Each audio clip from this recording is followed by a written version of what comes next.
on vacation. It's a thing. A lot.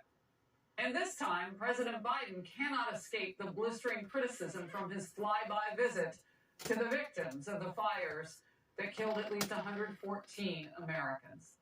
Political critics are joined by people now who live in Maui, shredding Biden for tone-deaf comments during what some are calling a multi-million-dollar photo op.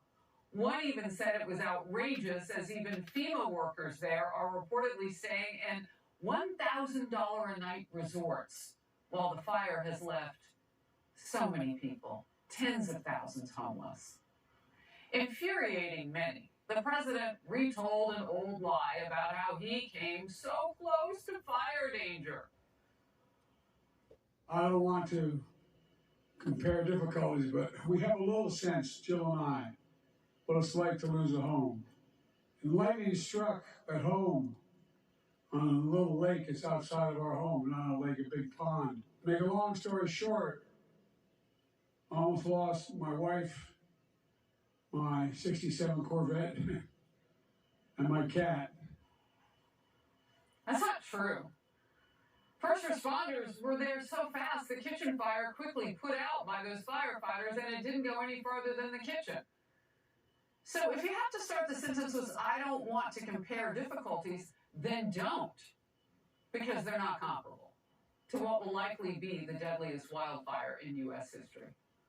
Jason Chaffetz says this to the Focus yesterday.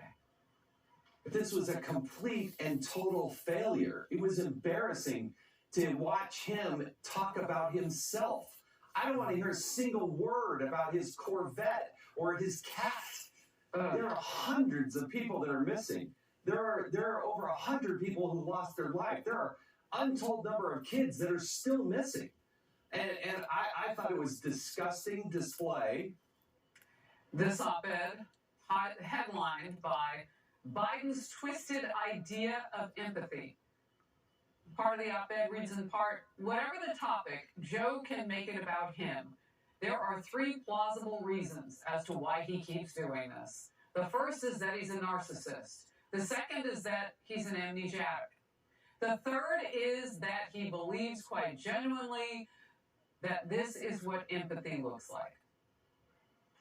Guy Benson, Fox News contributor, host of the Guy Benson Show on Fox Radio. So great to have you in focus today. I called him a pathological narcissist yesterday on Outnumbered. Which of the three do you think it possibly could be? Well, he's definitely a pathological embellisher and fabricator. We know this throughout his adult life. And I understand the human desire, Harris, in a situation like this, to connect with people and to draw some empathy in both directions, saying, I understand the pain that you're going through to some extent, and we're here for you. But he does this on a regular basis by mischaracterizing things that have happened in his own life. And people know that, and it bothers people. It rubs them the wrong way. And I think when you sandwich this type of quick appearance, like a cameo appearance on the ground, that he was basically shamed into doing between two vacations, one at the beach where he said, of course, no comment on the rising death toll, then another one at Tahoe in the mountains. I mean, sounds like a nice life, but it's not a great look overall, really from day one on this crisis, from this administration, and particularly from the President of the United States. You know what it sounds like to me? It sounds like a life of retirement. Like maybe he doesn't want to do this job anymore. Because what the job comes with, what it comes along with, is taking responsibilities during the toughest possible times for this country. I think that's a fair point to make, because I have the same thought. When I watch especially the images of the president sitting on the beach while all this was happening in real time, people dying, people trying to find their relatives, hundreds of people, maybe more than 1,000 still missing, and the president sitting on the beach, he shuffled off the beach and has no comment on it, and then even getting back on Air Force One, back to Tahoe for more vacation. I got the sense, sometimes presidents go to places like this or oversee and preside over incidents like this to show that there's almost like a father figure, that they care. He looks more like a disengaged retiree on this one. Yeah, you and I are on the same page. Critics hitting Biden over this video in particular during the Maui wildfire memorial service, where the president bows his head, closes his eyes, many saying that he may have nodded off. Yet another moment highlighting the concerns over his age and mental fitness. Look, we're not with him at that moment, but we've seen this before.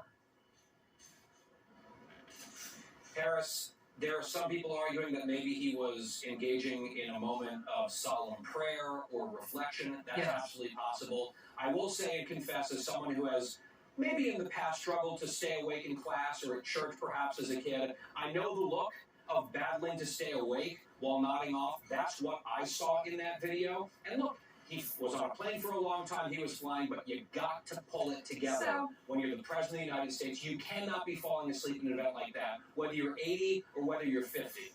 So I did a little research, because I know from LA to Hawaii it's roughly 5 hours. From Lake Tahoe it's a little bit more than that. He was on the plane longer than he was on the ground where the people were suffering and where they're looking for 800.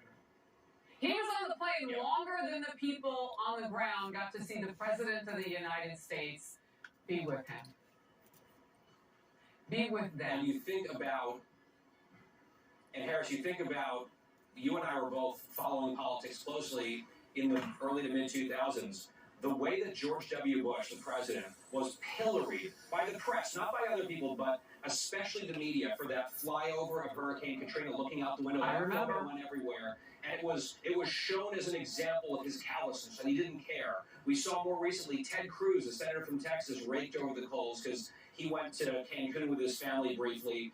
There's a deep freeze in his state. We have not seen even a fraction of that level of national outrage from the media over the President of the United States sitting on a beach, not flying overhead looking down, sitting on a beach for days while this was playing out. And I think he's got a protective D next to his name in the eyes of the press. And that double standard, I think, really ticks off a lot of people here as well. Yeah, the protective D that you're talking about is Democrat. The one that I would point to is defenders. That's their job, apparently. They're going to defend him till the bitter end. Well, that bitter end certainly looked like him on Hawaii. It was bitter. Guy Benson, good to see you. Thank you. We are just hours away from the first Republican presidential debate right here on Fox News.